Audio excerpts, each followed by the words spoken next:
58세 재무팀장, 퇴직 첫날 통장 잔고 확인하고 무너진 노후 계획. 우리가 보통 이런 이야기를 들으면 설마 저 정도까지 심각할까? 그래도 재무팀장이라면 돈 관리는 잘했을 텐데 하는 생각을 하게 돼요. 하지만 막상 주변 사례를 들어보면 직업 특성이나 소득 수준과 상관없이 은퇴 직후에 딱 맞닥뜨리는 노후 준비 부족은 누구에게나 갑작스럽고 당황스러울 수 있더라고요. 나는 평생 돈을 다뤄온 사람이니 괜찮겠지 하고 방심했다가 퇴직 첫날 은행 통장을 들여다보고 한숨을 쉬는 경우도 많습니다. 오늘은 이 58세 재무팀장의 이야기를 시작으로 은퇴를 앞둔 혹은 이미 은퇴를 하신 분들이 공감할 만한 상황을 함께 나눠보려 해요. 이분처럼 생각지 못했던 연금액이나 실제 생활비를 계산해보고 놀라서 눈물을 머금게 되는 경우도 있고, 또 나름 준비했다고 믿었는데 막상 물가 상승이나 가족 지출을 고려하지 않은 탓에 버거워지기도 하죠. 제가 이 이야기를 전하는 이유는 이미 겪어본 분들의 현실이 앞으로 은퇴를 준비하는 분들에게 꼭 필요한 힌트가 되리라 믿기 때문입니다. 아직 은퇴가 머니 괜찮다고 생각하실 수도 있지만 시간이 흘러 그때 미리 알았더라면 하고 후회하는 게 더 괴로울 거예요. 그래서 은퇴 전후로 어떤 부분을 놓치기 쉬운지, 그리고 어떻게 하면 그 후회를 조금이라도 덜어낼 수 있는지 실제 사례를 곁들여 말씀드려 보겠습니다. 1. 재무팀장이라 연금 문제 없을 줄 알았는데. 가장 먼저 우리가 주목해야 할 건 이 58세 재무팀장님의 사례죠. 평생 회사에서 돈 관리를 해온 분이라면 당연히 본인 자산 관리도 철저했을 거라고 생각하기 쉽잖아요. 그런데 이분 이야기를 좀 더 들어보면 은퇴라는 게 생각처럼 단순하지 않다는 걸 새삼 느끼게 돼요.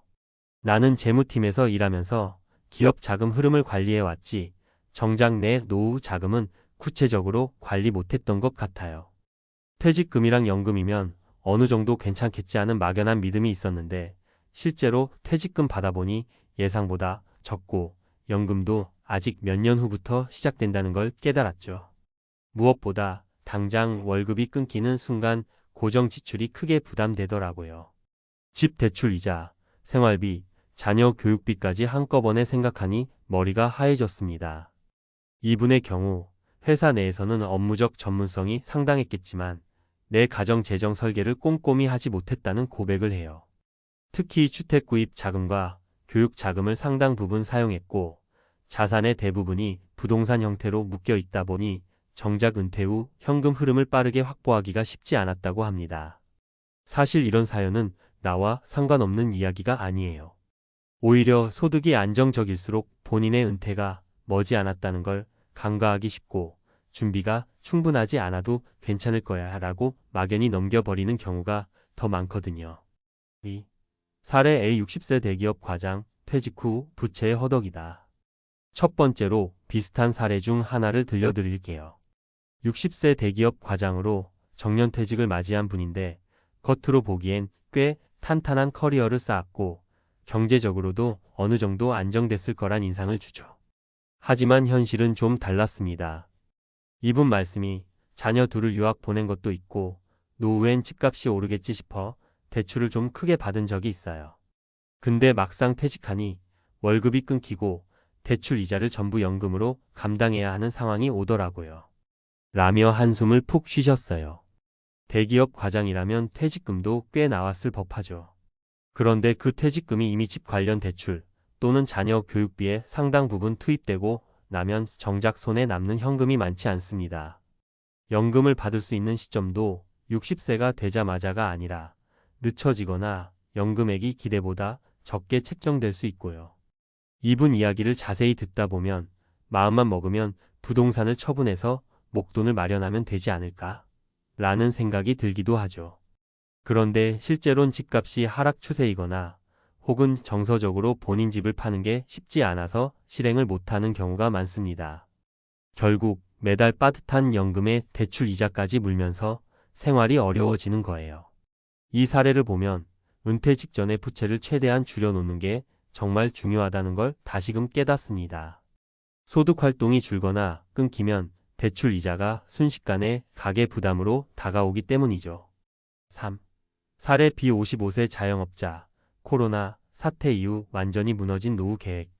두 번째 사례는 조금 다른 직업군이지만 마찬가지로 은퇴 준비와 관련된 고민을 보여줍니다. 55세 자영업자로 아직 정년퇴직 시기는 아니지만 코로나 사태 이후로 가게를 정리할 수밖에 없었던 분이에요. 이분은 나는 직장인이 아니라 국민연금을 딱히 꼬박꼬박 내지 못한 기간이 많았어요. 장사가 잘 되는 달도 있지만 안 되는 달은 생존이 우선이니까요. 그래도 나중에 어떻게든 되겠지라고 생각했는데 막상 가게를 닫고 나니 버팀목이 전혀 없더라고요. 라고 털어놓았어요. 특히 자영업 하시는 분들은 경기가 좋을 땐 훨씬 많은 돈을 벌 수도 있지만 경기가 나쁘거나 병에 걸리는 등 변수가 생기면 소득이 급감할 수 있죠.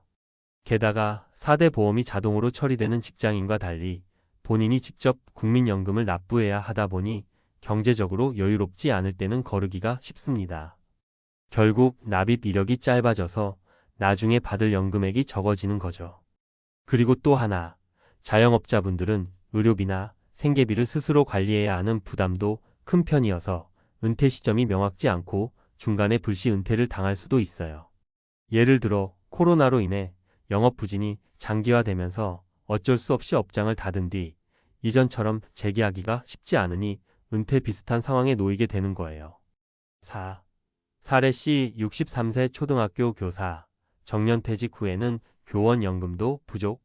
세 번째 사례는 63세 초등학교 교사로 비교적 안정적인 직종에서 정년퇴직하신 분이죠.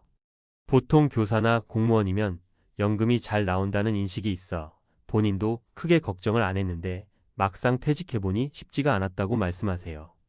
예전에는 교원연금이 참 좋다고 했는데 지금은 제도도 바뀌고 물가가 계속 오르다 보니 생각보다 금액이 넉넉하지 않아요. 아들 결혼 자금으로 목돈을 좀 보태주고 나니 이제 연금으론 월세와 생활비를 맞추기도 빠듯하더라고요. 특히 우리나라에서 부모가 자녀에게 결혼 자금을 보태주거나 집 마련을 도와주는 문화가 여전히 존재하다 보니 은퇴 무렵에 이런저런 금전적 요구사항이 많아집니다. 그렇다고 못해주겠다고 하기엔 부모로서 마음이 불편하고 해주고 나면 본인 노후 자금이 축나고요. 그렇게 은퇴를 맞이하면 예상치 못한 곳에 돈이 쓰이면서 정작 생활비가 부족해지는 상황에 부닥칩니다. 그러다 보면 고령의 몸을 이끌고 다시 시간제 일자리나 아르바이트를 알아보게 되는 거예요. 5. 은퇴 준비 어떻게 하면 좋을까? 위 사례들을 종합하면 난 직장 생활을 오래 했으니 괜찮겠지, 내 직업이면 연금이 꽤 나오겠지라는 안일한 믿음이 가장 위험하다는 생각이 들어요.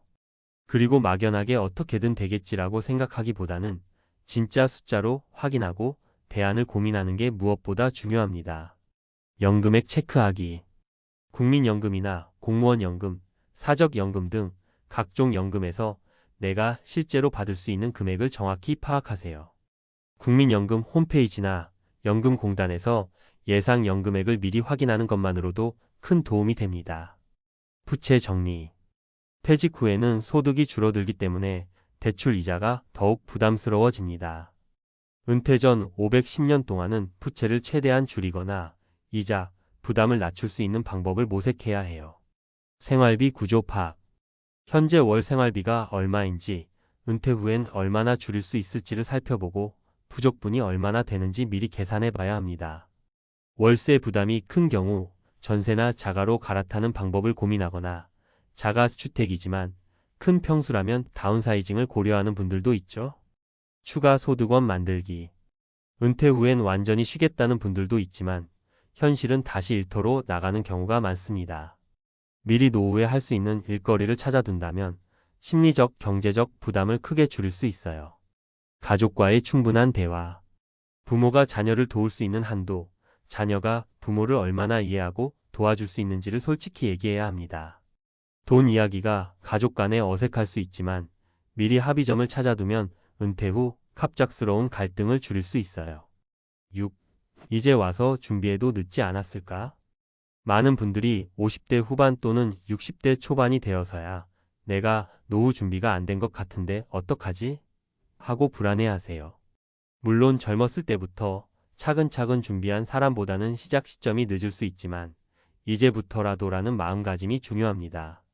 추가 납입 국민연금이나 사적연금 쪽에서 나이대별로 추가 납입이나 보완책이 가능한 상품이 있을 수 있어요. 소비 조절 예전엔 매월 해외여행이나 외식 등에 여유롭게 지출했다면 은퇴 후에는 지출 항목을 다시 정비해 작은 비용이라도 절약해 나가야 하죠. 작은 알바나 파트타임 구하기 꼭 몸을 크게 써야 하는 일이 아니라도 본인의 경력이나 취미를 살릴 수 있는 일자리를 찾는 분들이 늘고 있어요. 수입이 크지 않아도 매달 몇십만 원이라도 추가로 들어오면 마음이 한결 가벼워지거든요. 7. 마음의 준비도 함께 필요해요. 돈도 돈이지만 은퇴라는 것은 생활 리듬과 정체성을 한꺼번에 바꿔놓는 큰 사건입니다. 직장이라는 사회적 관계와 지위를 한 번에 내려놓게 되면서 예상치 못한 박탈감이나 우울감을 느끼게 되죠. 따라서 경제적 대비뿐 아니라 심리적 대비도 중요합니다. 지금까지 회사라는 울타리 안에서 역할을 수행해 왔는데 그것이 사라지면 내가 어떤 모습으로 하루하루를 보낼 건지 사회와 어떻게 연결될 건지 고민해야 해요. 8. 마무리하며 오늘 살펴본 사례들은 각각의 직업과 상황이 달라 보이지만 결국 공통적으로 말해주는 바가 있어요. 은퇴는 생각보다 빠르게 찾아오고 막상 닥쳐보면 준비가 얼마나 중요한지 절감한다는 사실이죠. 58세 재무팀장도, 60세 대기업 과장도, 55세 자영업자도, 63세 교사도 모두 은퇴 후엔 크고 작은 경제적 심리적 변화를 맞이합니다. 그걸 충분히 예측하고 대비했느냐가 은퇴 이후의 삶의 질을 좌우하는 거예요. 결국 우리가 해야 할 일은 간단합니다. 지금 내 재무 상태를 투명하게 살피고 현실적인 노후 생활비를 계산해보며 나에게 맞는 대비책을 마련하는 거죠. 혹시나 이미 은퇴 시점이 다가온 분이라면 너무 늦었다고 자책하기보다는 하나씩이라도 구체적인 계획을 실행해 보셔야 합니다. 58세 재무팀장, 퇴직 첫날 통장 잔고 확인하고 무너진 노후 계획. 이라는 문장이 남 얘기 같지 않게 느껴진다면 그것만으로도 오늘 이 글을 읽은 의미가 있다고 생각해요. 남의 실패담을 그냥 흘려듣지 말고 내 삶의 교훈으로 삼아보자는 거죠. 이제부터라도 작은 변화를 시작하시면 분명 지금보다는 훨씬 나은 미래를 맞이하실 수 있을 거라고 믿습니다. 그러니 막연한 두려움을 내려놓고 스스로 재정 상태를 다시 짚어보는 일부터 시작해보세요. 오늘도 한 걸음씩 작은 준비를 하다 보면 언젠가 그래도 그때부터라도 시작하길 잘했다 하고 안도할 날이 꼭 올 거예요.